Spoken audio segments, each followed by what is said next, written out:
আজ আমরা দেখতে চলেছি সদ্য মুক্তিপ্রাপ্ত এক কোরিয়ান মুভির গল্প, লাভ আনট্যাঙ্গেল। গল্পটা শুরু হয় ছোট্ট পার্ক সিরিকে নিয়ে, আর তার এক বিশেষ স্বভাব যাকে ভালো লাগে সঙ্গে সঙ্গেই তাকে জানিয়ে দেয়। 3 বছর বয়সে কাজিনকে প্রপোজ করা থেকে শুরু করে ক্লাসমেটকে ভালো লাগা জানানো পর্যন্ত সবসময়ই সে খোলামেলা। আর অবাক করা ব্যাপার হলো, সেই ছেলেটিও তাকে জানিয়ে দেয় যে সেও সিরিকে পছন্দ করে। এতে সিরির আনন্দের শেষ থাকে না।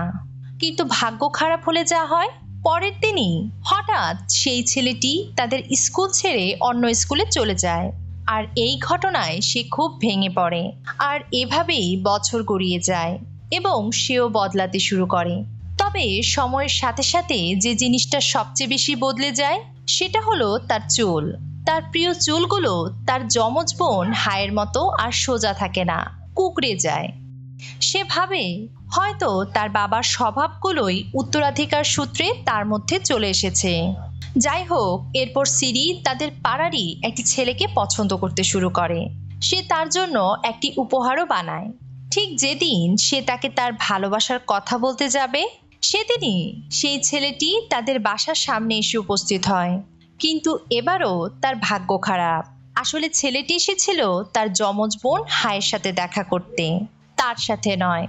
আর এভাবে অপমানিত হয়ে সিরি নিজে নিজেই প্রতিজ্ঞা করে যে সে আর কখনো কাউকে তার নিজের অনুভূতির কথা বলবে না।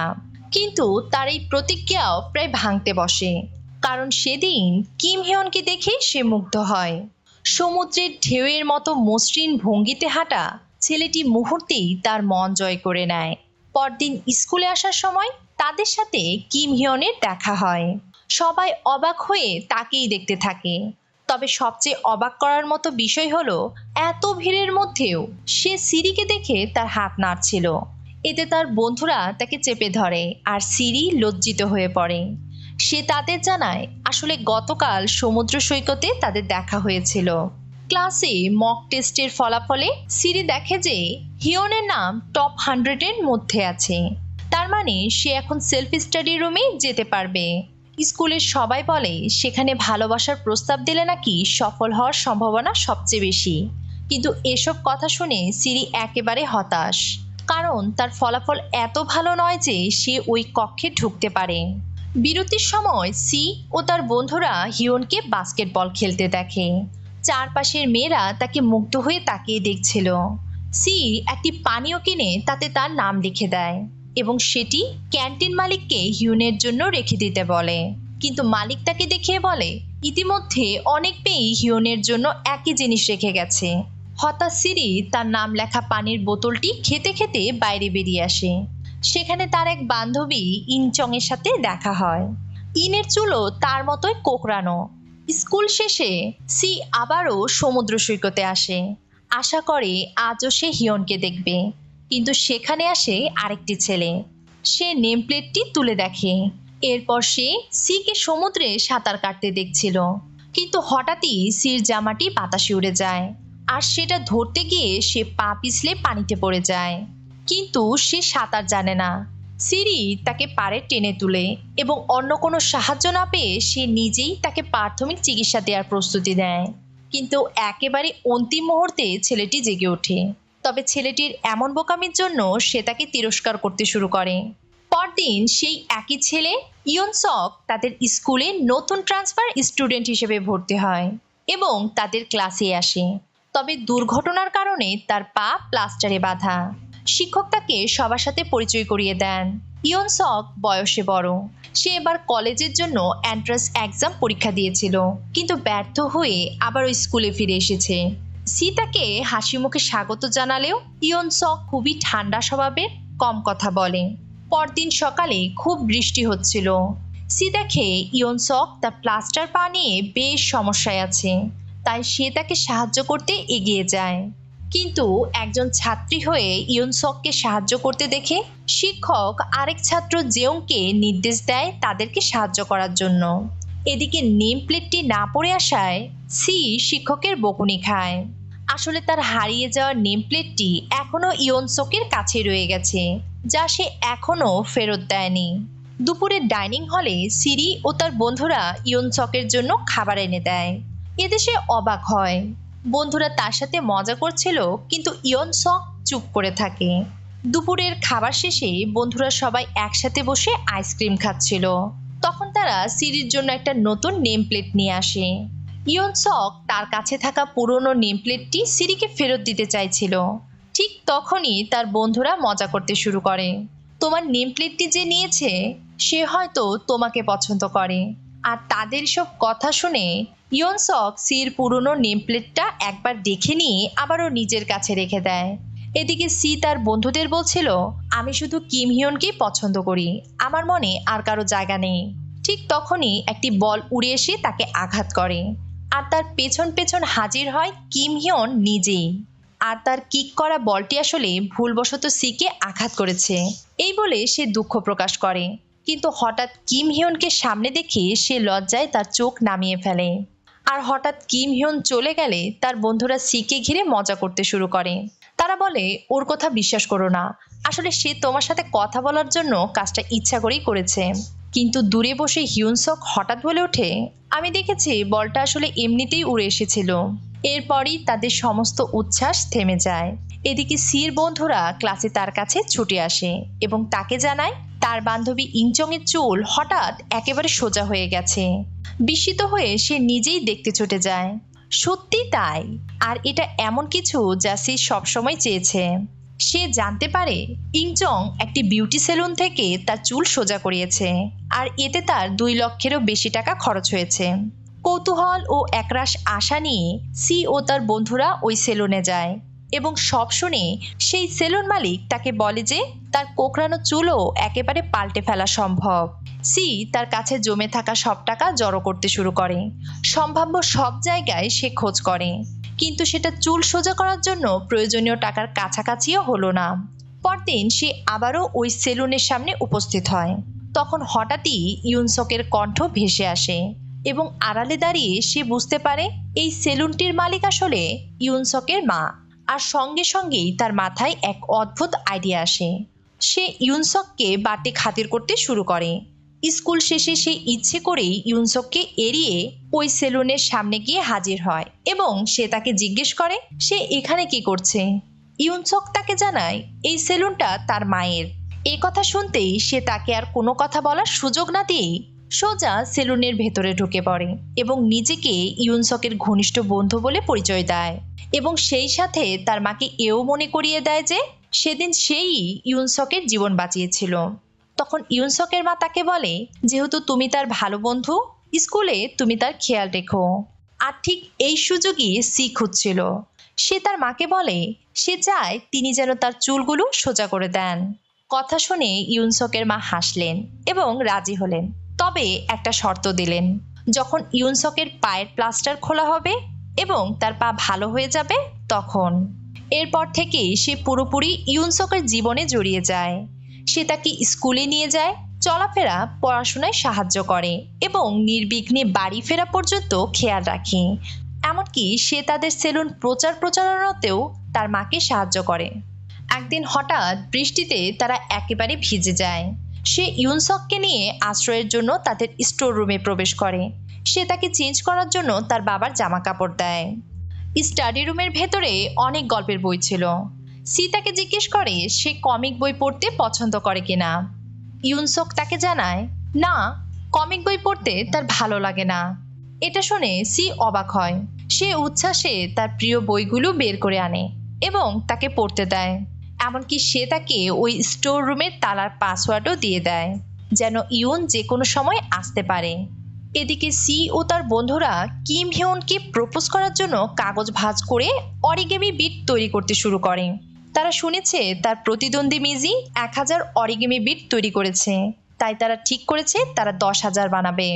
ইউনসক সেখান থেকে চুপচাপ সরে যেতে চাইছিল, কিন্তু সি তাকে থামিয়ে দিয়ে বলে সে এই পরিকল্পনার খুবই গুরুত্বপূর্ণ অংশ।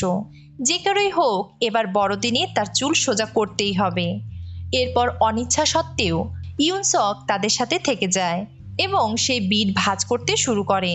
পরে সি তার এক সহপাঠীকে অনুরোধ করে যেন সে তার আসন একদিনের জন্য বদলে নেয়, যেন সে সন্ধ্যায় ওই সেলফ স্টাডি রুমে প্রবেশ করে কিম হিয়নকে প্রপোজ করতে পারে, কারণ সে বিশ্বাস করে এটি হলো হিয়নকে প্রপোজ করার সেরা জায়গা। কিন্তু ছেলেটি তার কথায় অস্বীকৃতি জানায় এবং বলে এতে তার পড়াশোনায় ক্ষতি হবে। বারবার অনুরোধে সে রেগে গিয়ে বলে, তুমি কি ভাবো ওখানে প্রপোজ করলে হিয়ন তোমাকে পছন্দ করবে? সে কি অন্ধ? তোমার কোনো সুযোগ নেই, সময় নষ্ট করো না। এই কঠিন কথাগুলো সির মন একেবারে ভেঙে দেয়। সেদিন স্কুল শেষে সি ইউনসককে তার বাড়িতে পৌঁছে দিতে যায়, কিন্তু হঠাৎই সি কান্নায় ভেঙে পড়ে আর অরিগেমি ভরা জারটা তার কাছে রেখে নীরবে চলে যায়। পরের দিন সি যখন স্টোর রুমে ফিরে আসে, সে দেখে দরজা খোলা। ভেতরে ইউনসক বসে কমিক বই পড়ছিল। সি এসে বলে সে কিম হিয়নকে শুধু একবারই প্রপোজ করবে, সেটাও তখনই যখন তার চুল সোজা হবে। তার বিশ্বাস এখন এটাই একমাত্র উপায় যার ফলে হিয়ন তাকে পছন্দ করবে। তখন ইউনসক তার জারটি বের করে, যা সে একদিনেই একেবারে পূর্ণ করে ফেলেছে। সি জারটি দেখে একেবারে অবাক হয়ে যায়। ইউনসক তাকে জিজ্ঞেস করে, এসব বিটসের আসল মানে কি? এগুলোর প্রতিটি ভাঁজ আমাদের বন্ধুত্বের অনুভূতি ধরে রেখেছে। হিয়ন যদি আমাকে ফিরিয়েও দেয়, তবুও এই জারটা আমি আমাদের একসাথে কাটানো সময় স্মৃতি হিসাবে রাখবো। পরের দিন সি ইউনসকের বাড়িতে আসে তাকে স্কুলে নেওয়ার জন্য, কিন্তু সে এসে দেখে ইউনসকের হাতে স্ট্রেচার নেই, আজ তার পা প্লাস্টার থেকে মুক্ত। সে খুশিতে লাফাতে শুরু করে। ইউনসকের মা তাকে দেয়া প্রতিশ্রুতির কথা মনে করিয়ে দেন। ইউনসক সেরে উঠলেই তার চুল সোজা করা হবে। সি তাকে অনুরোধ করে, আমি এটা একটা বিশেষ দিনের আগে, মানে আমার কনফেশনের আগের দিন করতে চাই। স্কুলে সবাই নতুন মক টেস্টের ফলাফল দেখতে ভিড় করে। অবাক করা ব্যাপার, ইউনসকের নাম সবার উপরে। আসলে সিকে সেদিন কাঁদতে দেখে সে ভীষণ কষ্ট পায়, তাই এই কয়দিন সে কঠোর পরিশ্রম করেছিল শুধু সির জন্য, যেন সে সেলফ স্টাডি রুমে একটি সিট নিশ্চিত করতে পারে। এরপর সি যখন ইউনসককে অভিনন্দন জানাচ্ছিল, তখন সে সিকে তার আসন বদলানোর প্রস্তাব দেয়, যেন সে সেলফ স্টাডি রুমের ভেতরে ঢুকে হিউনকে প্রপোজ করতে পারে। হিউনসকের কথা শুনে এই প্রথমবারের মতো সির মনে আশার আলো জ্বলে উঠল। কিন্তু ভাগ্য খারাপ হলে যা হয়, খবর ছড়িয়ে পড়ে যে হিউন পরীক্ষায় ফেল করেছে। নোটিশ বোর্ড দেখে সির মনে হলো ভাগ্য আবারও তার সাথে খেলা করছে। সে একেবারেই হতাশ হয়ে পড়ে।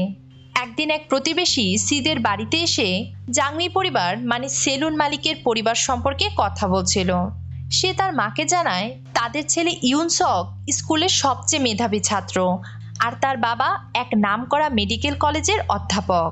সি এর মা বলেন, এত নামী পরিবার, তারা এখানে এলো কেন? তখন সেই প্রতিবেশীর ভেতরের সত্যটা প্রকাশ করেন। আসলে তার স্বামী ভীষণ ঈর্ষাপরায়ণ। সে তার স্ত্রীকে প্রায় কষ্ট দিতেন, আর রাগটা গিয়ে পড়তো তার ছেলের উপর। ইউনসক প্রায় আহত হতো, একা হয়ে পড়তো, এমনকি তাকে স্কুল ও পরীক্ষাও বাদ দিতে হতো। এসব কথা শুনে সির মন ভেঙে যায়। একদিন সন্ধ্যায় সি তার বাবার স্টোর রুমের পাশ দিয়ে যখন যাচ্ছিল, সে ভেতরে আলো জ্বলতে দেখে। সেখানে ঢুকে দেখে তার বাবা ইউনসকের সাথে বসে নুডলস খাচ্ছে। এমনকি তিনি তাকে একটি ক্যামেরাও দিয়েছেন এবং বলেছেন সে যখন ইচ্ছে সেটা ব্যবহার করতে পারবে। পরের দিন স্কুলে সি একটি পিকনিকের পোস্টার দেখে, আর তা পড়তে পড়তেই সে চিন্তা করে এটাই হিয়নকে প্রপোজ করার সেরা সুযোগ। যখন সে ও তার বন্ধুরা মিলে পরিকল্পনা করছিল, হিয়ন তাদের পাশ দিয়ে হেঁটে যায়, আর প্রতিবারের মতো এবারও সে সিরিকে দেখে তার হাত নাড়ে, আর সি এর হৃদয় আবারও কেঁপে ওঠে। এদিকে স্পোর্টস ক্লাসে সবাইকে হ্যান্ডবল খেলার জন্য জোড়ায় জোড়ায় ভাগ করা হয়। সেখানে তার বান্ধবী ইংচং হিউনের সাথে জুটি বাঁধে, আর সিকে খেলতে হয় ইউনসকের সাথে। খেলা উত্তেজনাপূর্ণ হয়ে ওঠে। সবাই তাদের প্রতিপক্ষকে নিশানা করতে শুরু করে, আর যখনই বল সির দিকে ছুটে আসছিল, ইউনসক সামনে এসে তাকে বাঁচিয়ে দিচ্ছিল। কিন্তু সি যখন হিউনকে বাঁচাতে নিজেকে বলের সামনে ছুড়ে দেয়, তখন তারা খেলাটি হেরে যায়। কোনো কথা না বলেই নিশ্চুপ ইউনসক সেখান থেকে চলে যায়। সেই রাতে সি হিউনের কাছ থেকে একটি ভয়েস মেসেজ পায়। সে আজকের স্পোর্টস ক্লাসে তাকে বাঁচানোর জন্য ধন্যবাদ জানিয়েছিল। সিরি খুশিতে একেবারে ভরে যায়, কিন্তু কিছুক্ষণ পরেই তার ফোনে আরেকটি মেসেজ আসে, এবার ইউনসকের কাছ থেকে। তার কণ্ঠে ছিল দুশ্চিন্তা ও উদ্বেগ। তার এই ব্যথার জন্য সে নিজেকে দোষ দেয় এবং দ্রুত সুস্থ হওয়ার জন্য সে তাকে ঔষধ সেবন করতে বলে। সি যখন তাদের ভিন্ন ভিন্ন দুইটি মেসেজ শুনে তার ভেতরে তৈরি হয় দুই রকমের অনুভূতি। একটি তাকে রোমাঞ্চিত করছিল ঠিকই, কিন্তু আরেকটি তাকে বিভ্রান্ত করে দিচ্ছিল। স্কুল পিকনিকের আগের দিন সি সেলুনে আসে। সেখানে ইউনসকের মা তাকে তার চুল পরিষ্কার করে ফেলতে বলেন এবং এই চুল পরিষ্কার করতে গিয়ে ইউনসক ভুল করে শ্যাম্পুর বদলে কন্ডিশনার লাগিয়ে দেয়। আর তার মা যখন সেটা বুঝতে পারেন তিনি বেশ অবাক হন, কারণ ইউনসকের এরকম ভুল করার কথা নয়। সে সবসময়ই তার মাকে সাহায্য করে এসেছে। ইউনসক তার ভুল স্বীকার করে এবং কোনো এক অজুহাতে সেখান থেকে চলে যায়। স্কুল পিকনিকের দিন চলে আসে। সবাই যে যার বাসে উঠছিল। এদিকে সি যখন তার চকচকে স্ট্রেট চুল নিয়ে বাসে উঠে, সবাই হতবাক হয়ে তার দিকে তাকিয়ে থাকে। আর পেছনে বসে ইউনসকও চুপচাপ তাকে দেখছিল। পিকনিক স্পটে গিয়ে সি তার অরিগেমি বিটসের জারটি হিওনের সিটে রেখে দেয়। সেই রাতে সি ও তার সব বন্ধুরা মিলে একটি বিশেষ জায়গা তৈরি করে তাদের কনফেশনের জন্য। আর তীর চিহ্নিত সেই রাস্তা ধরে হিউন যখন সেখানে পৌঁছে যায়, তখন সেখানে সে শুধু সিকে অপেক্ষা করতে দেখে, যা দেখে সে বেশ অবাক হয়। সে সিরির চকচকে স্ট্রেইট চুল এবং অরিগেমি বিটসের জারটির প্রশংসা করে। এদিকে পার্ক সেরি এতক্ষণ দাঁড়িয়ে দাঁড়িয়ে ভাবছিল আজ সে তার ক্রাশ কিম হিউনকে সব বলে দেবে। চারপাশে নীরবতা, জ্যোৎস্নাস্নাত আকাশ আর এই মিষ্টি পরিবেশ সবকিছু যেন এই মুহূর্তকে আরো বিশেষ করে তুলছিল। কিন্তু ঠিক যখন তার কথা বলার সময় এলো, সিরি হঠাৎই নিজের ভেতরে অন্যরকম এক অনুভূতির উপস্থিতি টের পেল। তার হৃদয় যেন ধীরে ধীরে অন্য কারো নাম উচ্চারণ করছে, ইউনসক। সিরির চোখে ভেসে উঠতে থাকে ইউনসকের সাথে কাটানো প্রতিটি স্মৃতি, প্রতিটি মুহূর্ত আর নিঃশব্দ ভালোবাসা। সে হিউনের দিকে তাকিয়ে বলে, আমি তোমাকে অনেক পছন্দ করি।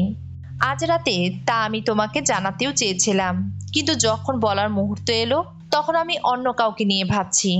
আমি এতদিন ভাবতাম আমাকে বদলাতে হবে, সুন্দর হতে হবে যেন কেউ আমাকে পছন্দ করে, কিন্তু ওর সাথে থাকলে আমার নিজেকে বদলাতে হবে না, আমি যেমন আছি ঠিক তেমনই থাকতে পারি। সি আবার তার বন্ধুদের কাছে ফিরে আসে।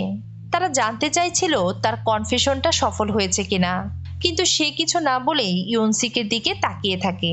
পরের দিন ইউনসিক ইচ্ছে করেই সিকে বারবার এড়িয়ে চলতে থাকে। আর সেই রাতে ইউনসিক কিছু বই নিতে সিদের স্টোর রুমের সামনে আসে এবং সেখানে আলো জ্বলতে দেখে দ্বিধায় পড়ে যায়। কিন্তু সে জানতো ভেতরে আসলে সিরি তার অপেক্ষা করছে।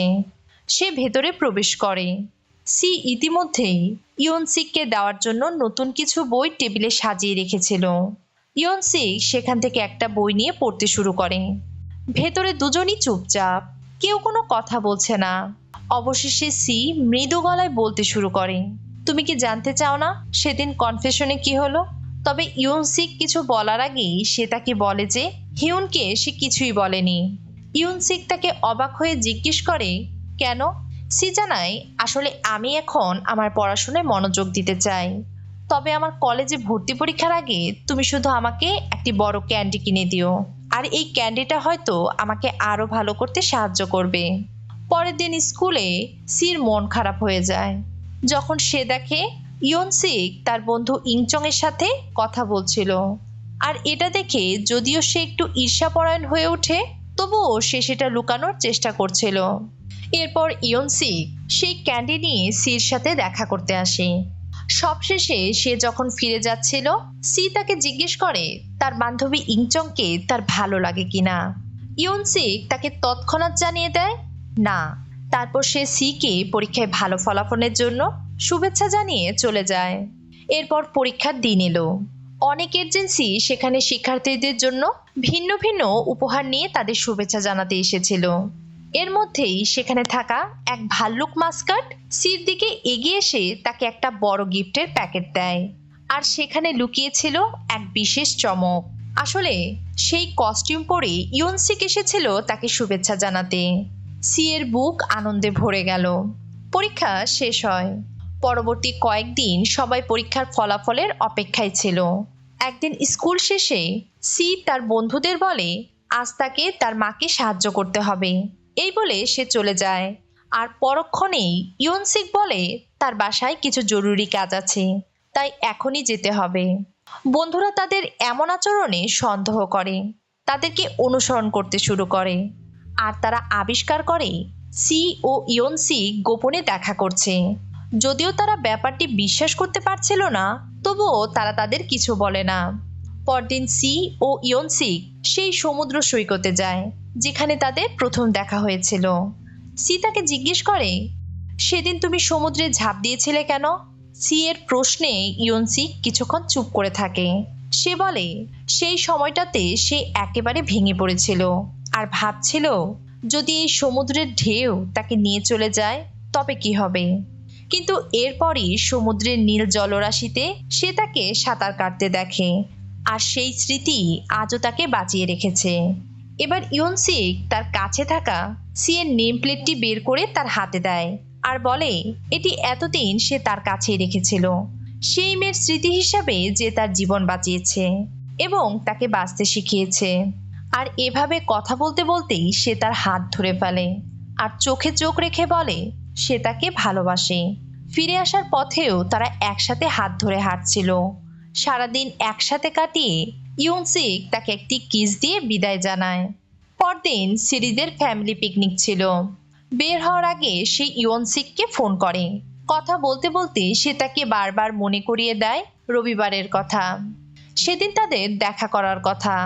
তারপরে সি তার বন্ধুদের ফোন করে এবং বলে রবিবারে যেন তারা তাকে সাহায্য করে এবং প্রয়োজনীয় সবকিছু প্রস্তুত করে, কারণ সেদিন সে সমুদ্র সৈকতে দাঁড়িয়ে ইয়নসিককে প্রপোজ করার পরিকল্পনা করেছে। অবশেষে আসে সেই কাঙ্ক্ষিত রবিবার। বন্ধুদের দল ব্যস্ত জায়গাটা সাজাতে। এর মধ্যেই সি ও ইয়নসিক সেখানে চলে আসে। বন্ধুদের দল আরও ব্যস্ত হয়ে ওঠে। ঠিক তখনই ইয়নসিকের ফোনে একটা মেসেজ আসে, তার মা হাসপাতালে ভর্তি। সে কোনো রকমে সিকে বিদায় জানিয়ে হাসপাতালে ছুটে যায়। হাসপাতালে গিয়ে ইয়নসিক দেখে তার মা একেবারে অচেতন, কোমায় পড়ে আছে। পাশে দাঁড়িয়ে আছে তার বাবা। তিনি জানান তার মা সিঁড়ি থেকে পড়ে গিয়েছিল, কিন্তু তাতে কষ্ট পাওয়ার বদলে তিনি তার মায়ের দোষ দিতে শুরু করেন এবং বলেন সে তোমার পড়াশোনা নষ্ট করেছে আর একজন মা হিসেবে সে সম্পূর্ণ ব্যর্থ। সব শুনে ইয়নসিকের চোখ ভিজে আসে। সে নিশ্চিত তার বাবা তাকে মিথ্যা বলছে। আসলে তার মাকে ধাক্কা দিয়ে ফেলা হয়েছে। আর সবকিছু উপেক্ষা করে তার বাবা রুম থেকে বেরিয়ে যান আর ইয়নসিককে বাড়ি ফিরে যেতে বলেন। এরপর এভাবেই কয়েকদিন কেটে যায়, কিন্তু কেউই ইয়নসিকের কোনো খোঁজ পায় না। সি ও তার বন্ধুরা তার বাড়ির সামনে ভিড় করে। তারা এসে দেখে দোকান বন্ধ, বাইরে টু লেট লেখা ঝুলছে। হঠাৎই সির মনে পড়ল সেদিনের কথা। ইয়নসিকের বাবা ন্যাশনাল মেডিকেল কলেজের প্রফেসর। তার জমানো টাকাগুলো নিয়ে সে সিউলে ছুটে যায়। হাসপাতালে গিয়ে সে জাংমি নামের এক রোগীর খোঁজ করে, কিন্তু সে যখন সেই রুমের সামনে আসে সে জানতে পারে ইয়নসিকের বাবা তার স্ত্রী ও ছেলেকে জানিয়ে দিয়েছেন তারা খুব শীঘ্রই আমেরিকা চলে যাচ্ছে। কথাগুলো বলতে বলতেই মা ও ছেলের মুখ বেয়ে অশ্রু গড়িয়ে পড়ছিল। তারা তার বাবার সাথে যেতে চাইছিল না, কিন্তু তাদের কিছুই করার ছিল না। আর যদি তারা তার কথা অমান্য করে আবারও সেই বাসায় ফিরে যায় তাহলে তার আক্রোশ থেকে তারা আর বাঁচতে পারবে না। এদিকে দরজার বাইরে দাঁড়িয়ে সি সব শুনছিল। তাদের সাথে দেখা না করে সে সেখান থেকে ফিরে যায়। সেই রাতে সিরি এক পাবলিক ফোন থেকে ইয়নসিককে কল করে, কিন্তু ফোন ধরতেই তার গলা কেঁপে ওঠে আর তার চোখ ভিজে আসতে থাকে। তবুও মন ভেঙে দেওয়ার মতো কিছু কথা তার মুখ দিয়ে বেরিয়ে আসে। সে ইয়নসিককে বলে, আমি তোমাকে শুধু বন্ধু হিসেবে ভেবেছি, তুমি আমাকে ভুল বুঝো না। আজ থেকে আমরা আর দেখা করব না। কথাগুলো সে তার মনের ইচ্ছায় বলেনি, বলেছিল কারণ সে জানতো ইয়নসিক ও তার মা এক ভয়ঙ্কর পরিস্থিতির মধ্যে আছে, আর সে চায়নি তার কারণে সেই পরিস্থিতি আরো ভয়ঙ্কর হয়ে উঠুক। সেই রাতে সি অঝরে কেঁদেছিল, কারণ সে জানতো আজই সে ইয়নসিকের সাথে শেষবারের মতো কথা বলছে। আর ভাগ্যের নির্মম পরিহাসে সে এবারও তার সত্যিকারের ভালোবাসা হারিয়ে ফেলবে। কয়েকদিন পর স্কুলের গ্র্যাজুয়েশন অনুষ্ঠানের দিন চলে আসে, আর সেখানে সি অবাক করা সেরা ফল নিয়ে পাশ করে। কিন্তু ইয়ারবুকের পাতা উল্টে সে যখন ছবিগুলো দেখছিল, তারও ইয়ানসিকের একটি ছবিতে তার দৃষ্টি আটকে যায়। পুরনো স্মৃতিগুলো তাকে ঘিরে ধরে, আর সে চলে আসে সেই স্টোর রুমে যেখানে তাদের অনেক স্মৃতি জমে আছে। অনেকদিন এখানে আসা হয়নি। হঠাৎ একটি বুক সেলফে সে খুঁজে পায় ইয়নসিকের রেখে যাওয়া একটি নোটবুক। কভারে তার হাতের লেখা লাভ ক্রনিকল, ভেতরে ছবির পর ছবি সি আর তার বন্ধুদের। প্রতিটি ছবির পাশে ছোট ছোট নোট। সে যেন তার প্রতিটি অভিব্যক্তিকেই ধরে রেখেছিল। হাসি, কান্না, দুঃখ কিংবা আনন্দ সবই আছে সেখানে। সে সিকে কখনো তার সৌন্দর্যের জন্য ভালোবাসেনি, বরং সে ভালোবেসেছিল কারণ সিরি ছিল সেই মেয়ে যে তাকে গভীর সমুদ্র থেকে বাঁচিয়েছিল, অন্ধকার থেকে টেনে তুলেছিল আর দুঃস্বপ্ন থেকে মুক্তি দিয়েছিল। প্রতিটি পৃষ্ঠায় যেন সি এর চোখ ভিজিয়ে দিচ্ছিল। এত সুন্দর ভালোবাসা, তবুও তা অনেক কষ্টের মনে হচ্ছিল। হতাশ হয়ে সি আবারও সেই সমুদ্র সৈকতে ফিরে যায় এবং সেখানে দাঁড়িয়ে সে ইয়নসিককে একটি মেসেজ পাঠায়। আর ঠিক তখনই ফোনটি বেজে ওঠে, আর পেছন থেকে একটি পরিচিত কণ্ঠ তার নাম ধরে ডাকে। সি পেছন ফিরে দেখে ইয়নসিক সেখানে দাঁড়িয়ে। সি ছুটে গিয়ে তাকে জড়িয়ে ধরে আর কেঁদে কেঁদে ক্ষমা চাইতে শুরু করে। সে বলে সে সব মিথ্যা বলেছিল, সে একদিনও ইয়নসিককে ভুলে থাকতে পারেনি। ইয়নসিক ব্যাগ থেকে অরিগেমি বিট ভর্তি একটি কাচের জার বের করে আনে। বন্ধুরাও আড়াল থেকে বেরিয়ে এসে উল্লাস শুরু করে। আবারও সেই সমুদ্র, বিস্তীর্ণ বালুচর তাদের ভালোবাসার সাক্ষী হয়ে থাকে। বন্ধুরা, এই ছিল আমাদের আজকের গল্প।